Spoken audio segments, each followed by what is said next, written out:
Welcome to the SWBL podcast presented by 1356 Public House. My name is Brian Benware, your host, and today I am joined by Chris Meador, captain of the season 19 champion Twins. We're going to break down, as always, the roster, the schedule, the division, have some fun today. So, Chris, thanks for coming on, man. How you been? Good. Thanks for having me, Brian. Always a pleasure. Always good to talk football on a Sunday. Absolutely.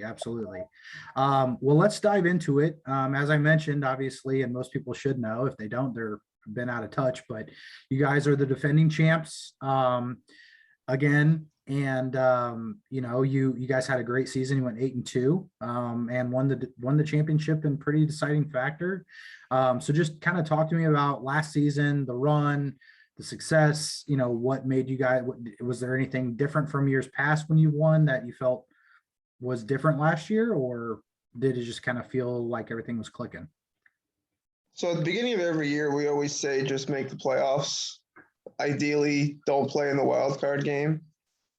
And then once you make the playoffs, it's really whoever's the hottest. Mm-hmm. With 10 outs is you get 10 outs in a playoff game. Sometimes you only get 8.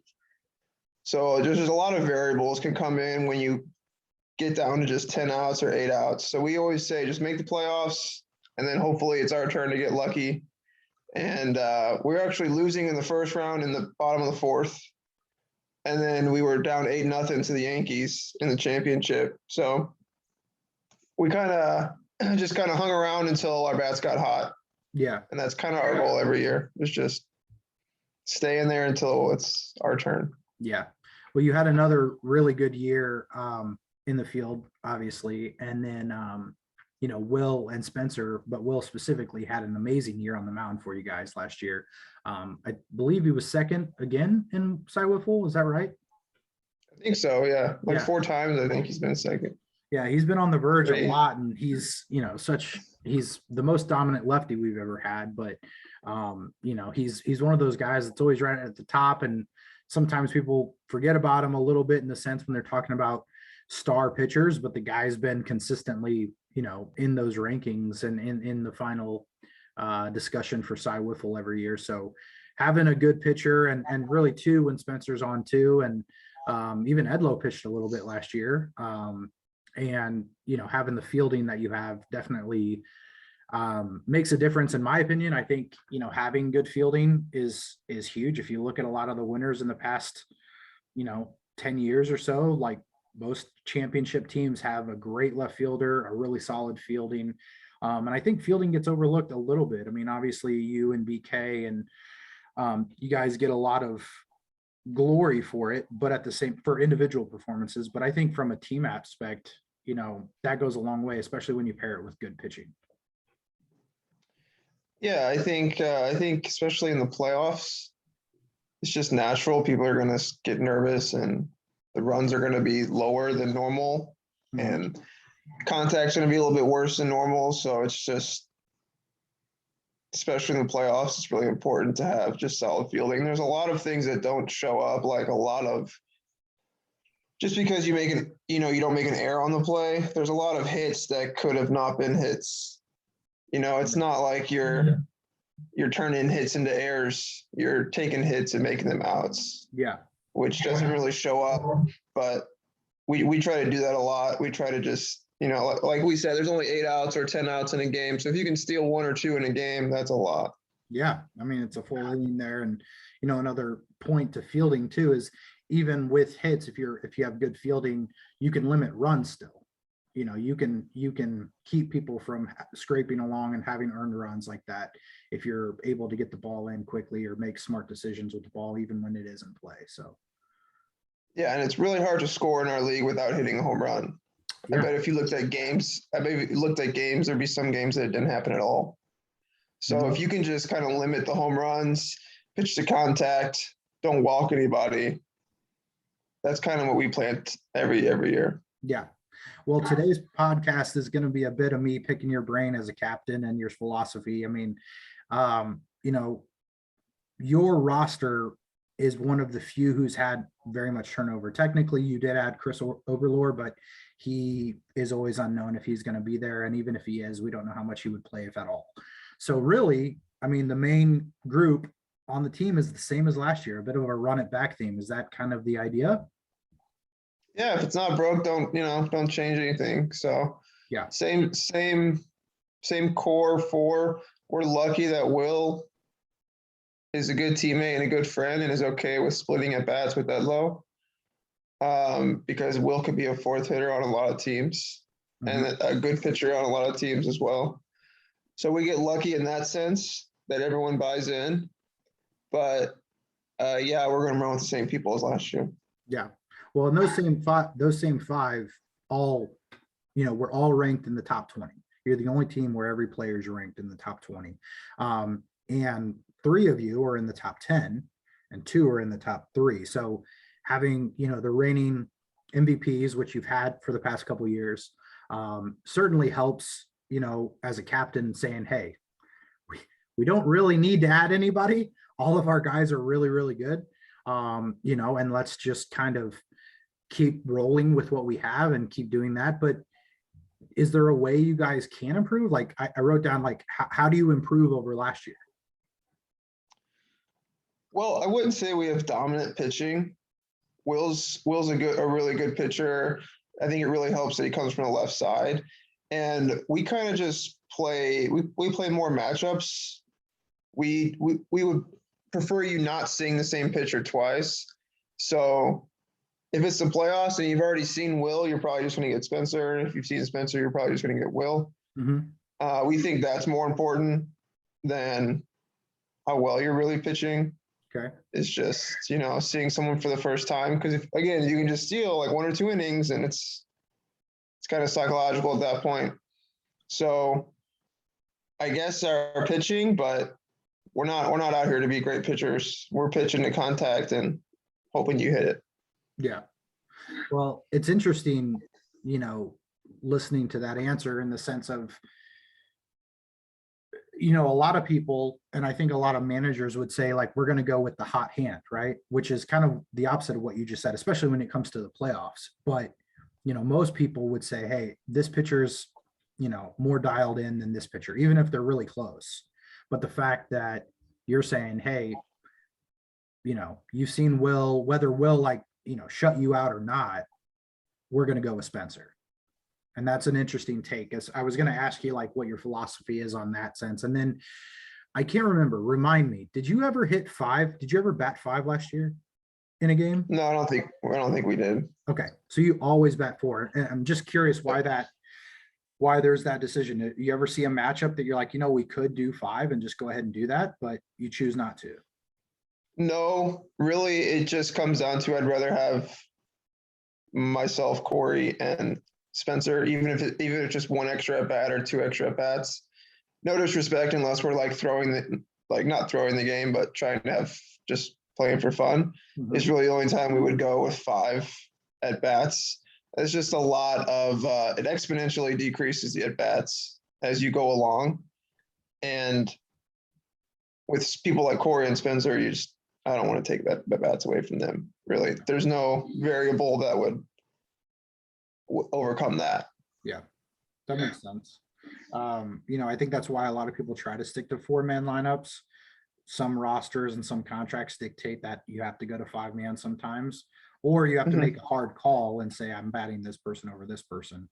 And with roster sizes getting bigger and bigger every year, I think that's part of the struggle for managers to say, you're sitting for 3 or 4 games in a row or something like that, because these 4 guys are hitting really well and we want to keep rolling with it, where you want to get your guys some playing time too. So that's a tough balancing act. And, it's nice to have guys that especially 3, but if 4 that you can just rely on, you can keep the lineup the same. And then maybe pick and choose times to, like you said, to get Will some at bats and switch out Edlow or give Edlow a break or something like that. Yeah, having them on the team makes it a lot easier to make decisions. Yeah.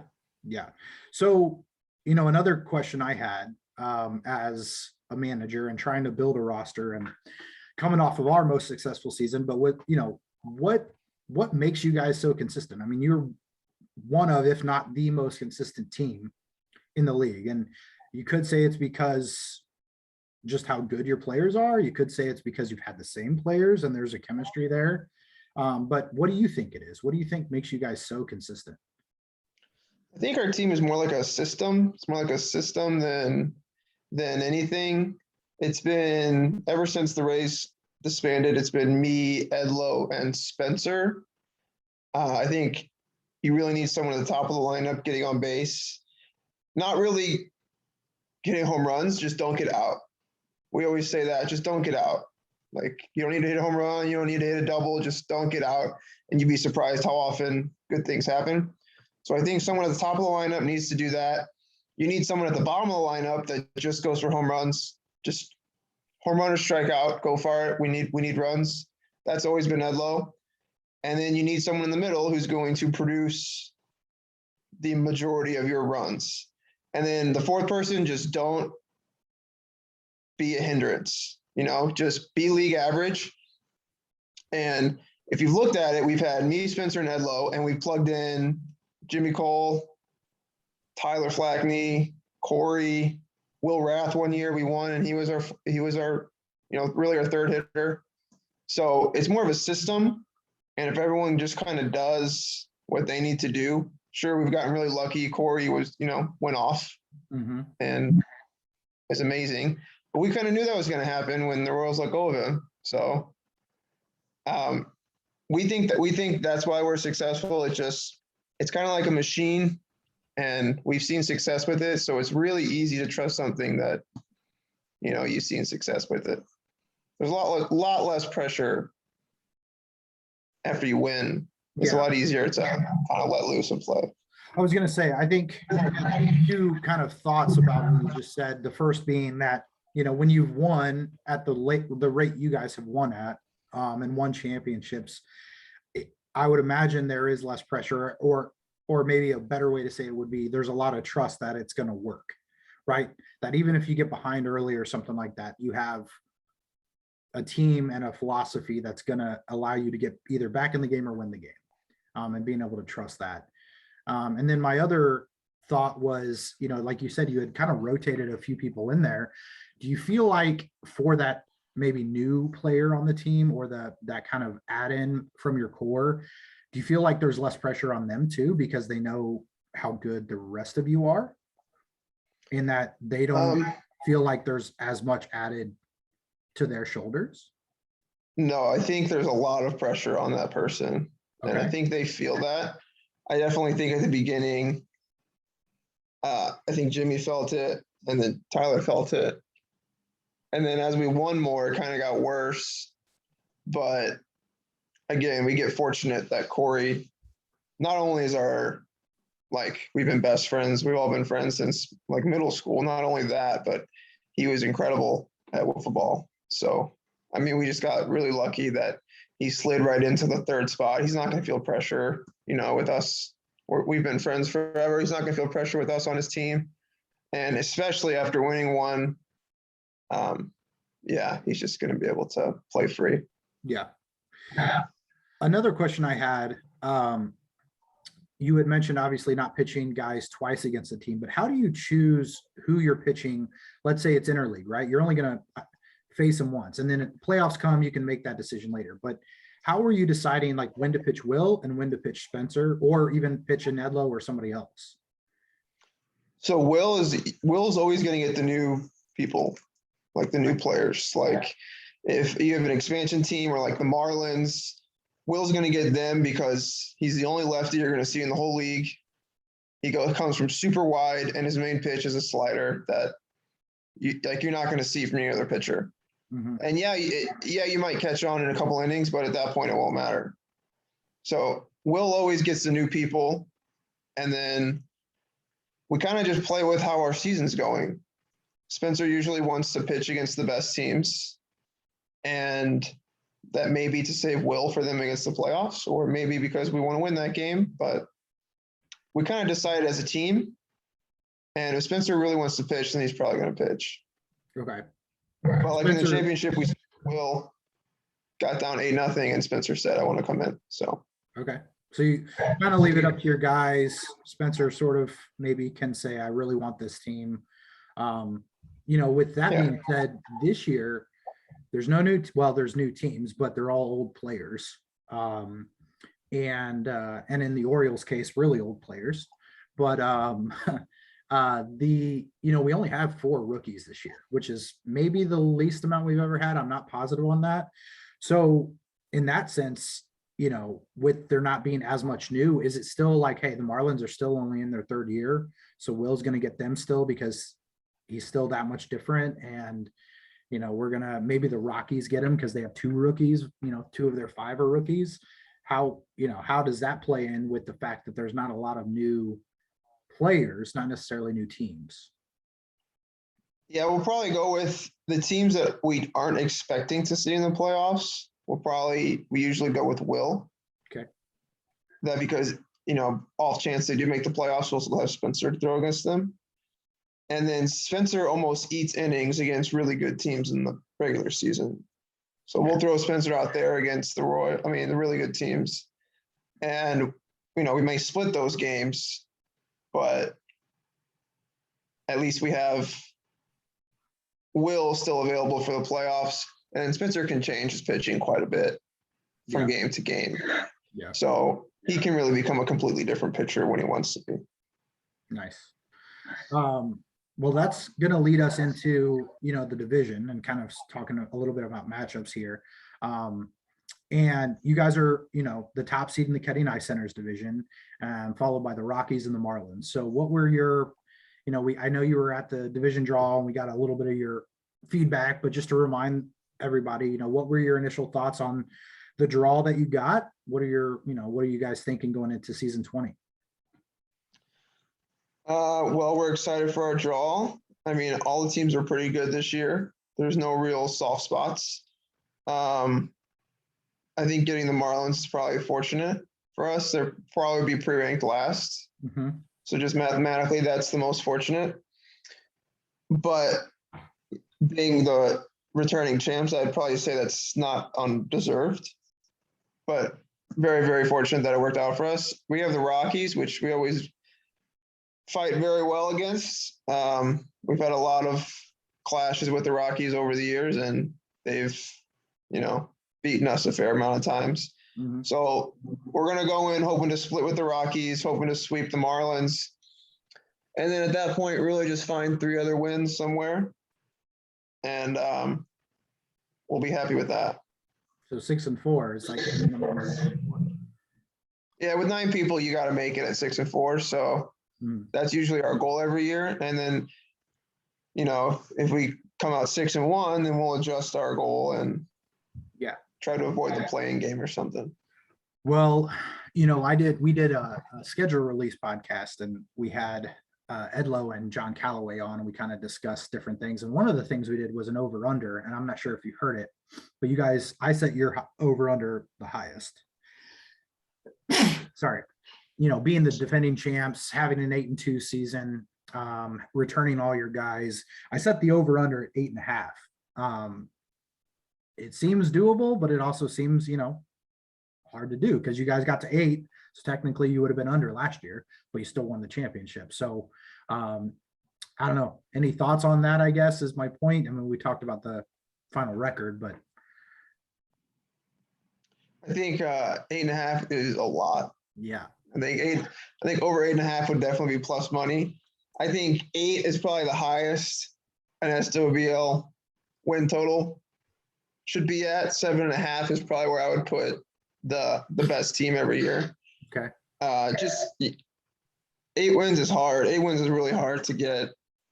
If you look back, I bet there are not many. I bet maybe 1 or 2 teams in the past 5 years that have 1 loss. Maybe 1 or 2. You've got the 2 seasons for the Royals when they went undefeated in the regular season. Yeah, I think that was over 5 years ago, wasn't it? It could be. It could be. I don't know if both of the seasons were, and I think the Yankees were 9-1 one year, but I can't be positive on that. But yeah, you're right. The point is, it doesn't happen that often. 8-2 is a really, really strong record in the SWBL. And there's been a lot of times where we've been 7-1, 6-0, and we kind of just went 1-3 or 2-2 or 0-2 to finish, either for positioning or either for, we don't really need the games. Mhm. So win totals are tough. I would put it at 7.5 for our win total, and I think that would be the highest in the league. Yeah, I would agree. I mean, it's not far off of what I set. I think I also set up, I'm not a professional bookie, so I was kind of making it up as I went.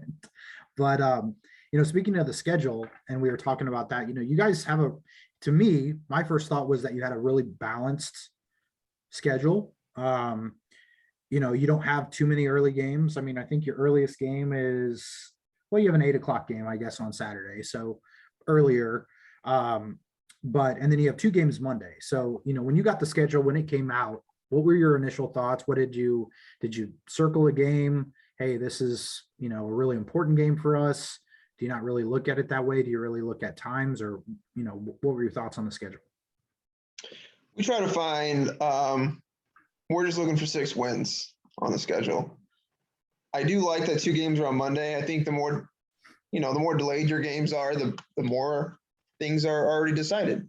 So the more advantage you have. That's just natural. I do like, so it's unfortunate we probably don't have Corey on Friday, which is why we requested for 2 games on Monday. And as far as the timing, no, we usually get, everyone gets a morning 7:15, 7:30 game. So that's just part of it. It is pretty random who you play though. You want to get the older people in the mornings. Yeah. And not the young. Yeah. Like we really, the Marlins at 7 a.m. would be like the worst case scenario, because they're going to be the only ones up and ready to go. So we like to see the Expos at 8. We like to see those teams at 8 o'clock, just because it's tough to play in the mornings. It's really tough to play in the mornings when it's cold and the dew. The ball just doesn't want to go anywhere. Yeah. Yeah. No, we look for 6 wins and that's it. That's about it. It's a smart thing to do. I've never done that. I've never actually gone and said, okay, like, granted, we've been building something, so I can't really say like I'm locking in these. There have been a few years where I'm like, we should win this game. We should win this game. However, I feel like for us, and being, we're a tier 1 team, but we're still in that middle range, probably in the power rankings. And so it's still going to be a dogfight to make the playoffs, win our division, take each stepping stone as we go.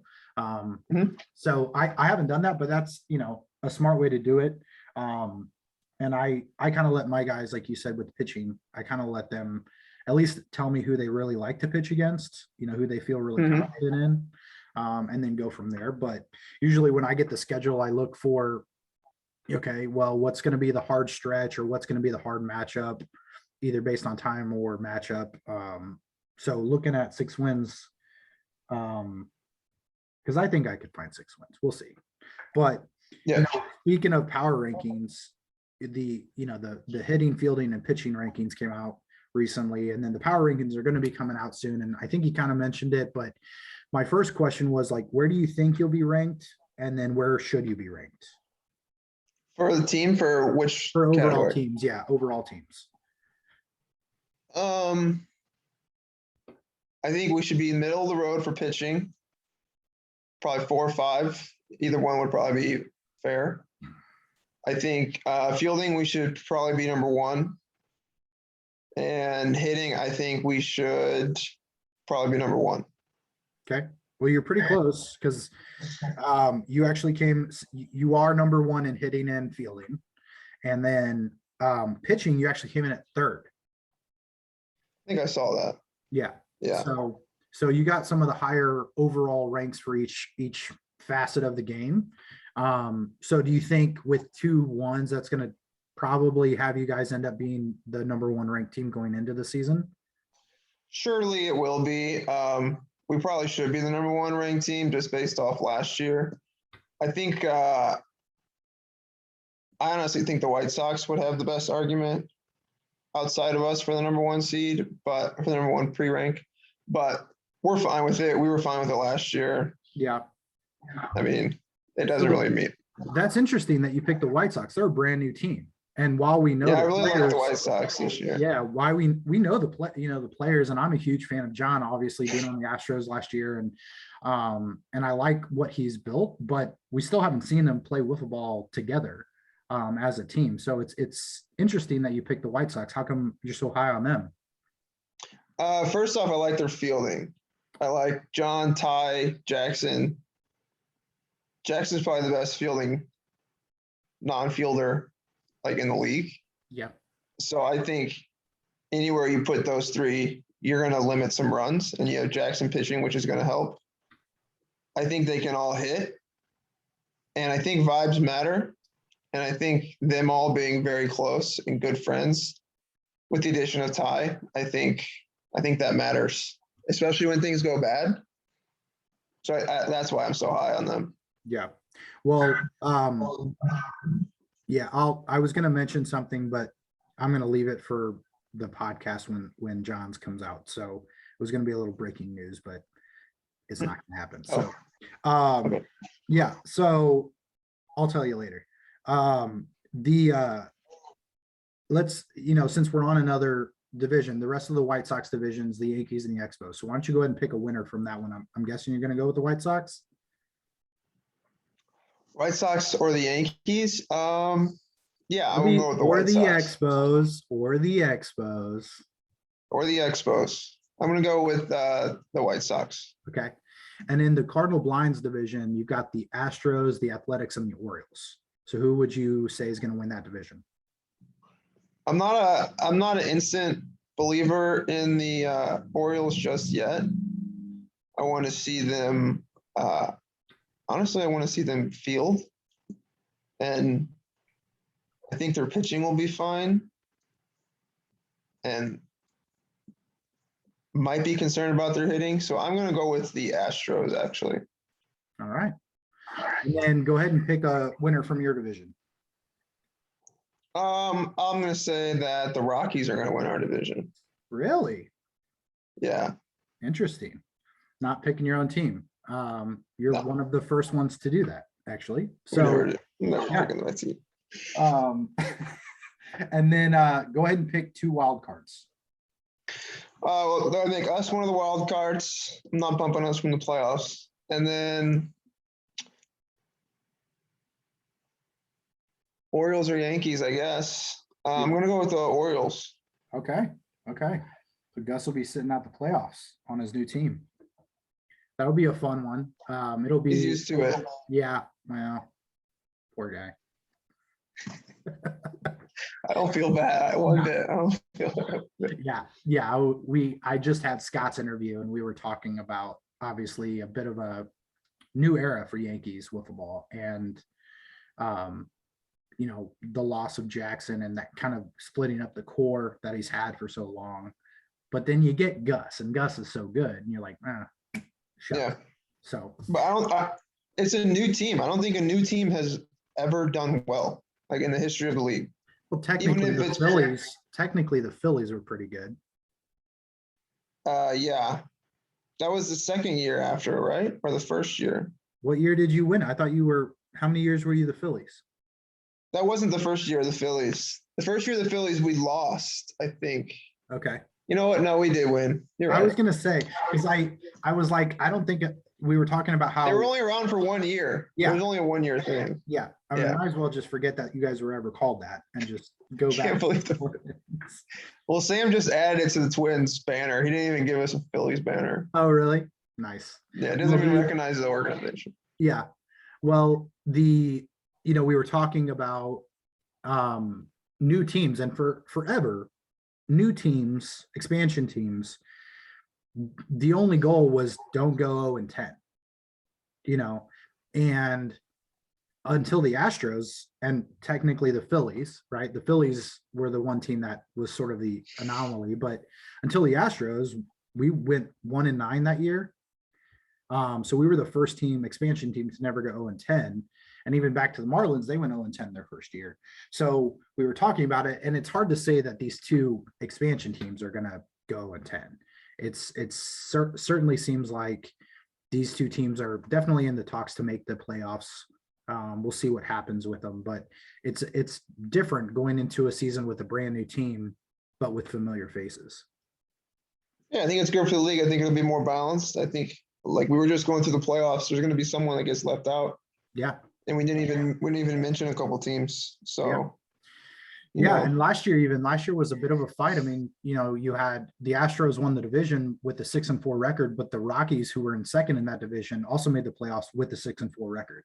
And it came down to head and head. And then you had the A's, who missed the playoffs last year by 7 runs, and it was a run differential issue. Otherwise, the Royals wouldn't have been in it.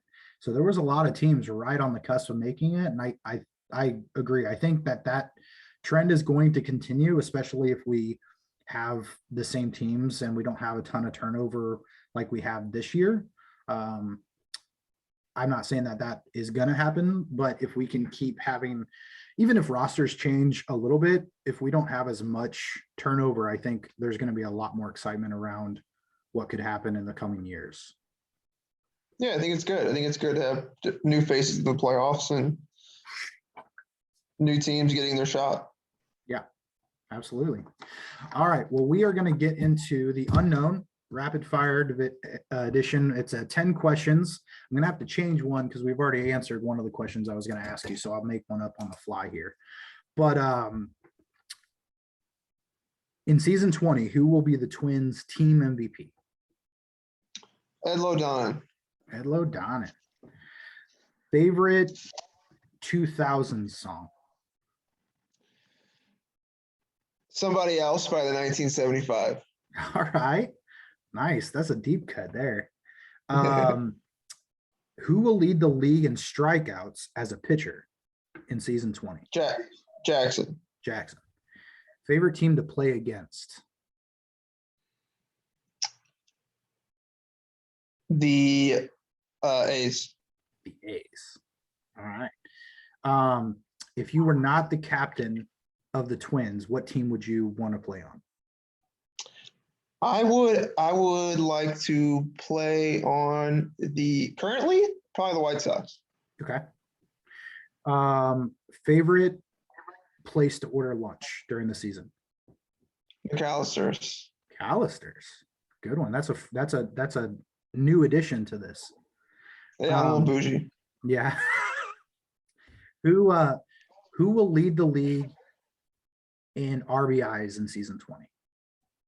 John Callaway. All right, you're hosting a movie night for the team. What movie do you show? What movie? Step Brothers. Choose one, give up 2 for the season. So you can only keep one of these 3 things. Pool, wearing a shirt, or sorry, let me rephrase that. The pool, being able to go shirtless, or how do I phrase this? Having to drink beer. I'm going to give up the beer. Makes me so sick. I can't swim, so I only get in the pool for homeostasis purposes. So I can give that up as well. I'm not a big shirt off guy, but I will keep my tan line rather clean. So I'll take my shirt off. Right. Well, staying away from beer and being able to take your shirt off kind of go hand in hand. So it's true. Yeah, it's true. I'll drink alcohol, just not beer. That's why I always have a shirt on. So yeah. And then who wins the championship in season 20? I'm gonna go with the Rockies win the championship. All right, Rockies, new look Rockies. All right, well, that is going to wrap up this edition of the captain interview with the Twins. I want to thank Chris for joining me. It's been fun to kind of pick your brain, just talk wiffle ball with you. It's always fun to just hang out with you and talk to you anyway. So appreciate you coming on. Again, this one is brought to you by 1356 Public House. I'm also going to shout out our division sponsors, Ketty Nye Center, Corner Pub and Grill, and Cardinal Blinds and Shutters. Stay tuned for a few more captain interviews, a season preview and a fantasy wiffle ball preview, as well as the alumni game draft is going to be happening prior to the season. So we will know the lineups going into that exhibition game, and we are all looking forward to that and looking forward to the rest of the events in season 20. So again, Chris, thanks for coming on. Any final thoughts or final words you wanted to get out there? No, excited for the season. We appreciate you doing this, and go Twins. All right, everybody. We'll see you guys later, and stay safe.